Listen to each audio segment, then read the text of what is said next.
Quel est mon parcours? Ça va être difficile de résumer 35 années pour le faire court.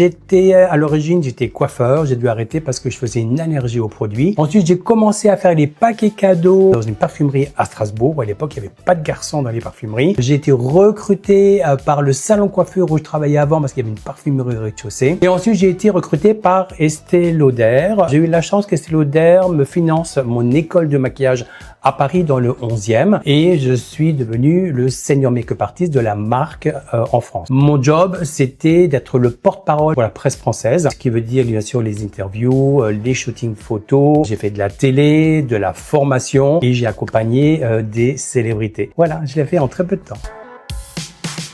Les conseils que je peux donner pour réussir dans ce milieu, parce qu'il y a beaucoup de monde dans ce milieu-là, je pense qu'il faut être d'abord curieux, résilient, engagé, fidèle. Faut pas avoir peur de travailler. Moi, j'ai fait des interviews quand j'étais sur la plage à Saint-Tropez. Si moi je faisais pas l'interview, c'est quelqu'un d'autre qui allait prendre l'interview, donc c'était hors de question. J'ai aussi travaillé gracieusement le week-end. Il y a une célébrité avec qui je travaillais qui faisait une émission de télé. J'ai annulé des rendez-vous. Voilà, c'est de l'engagement.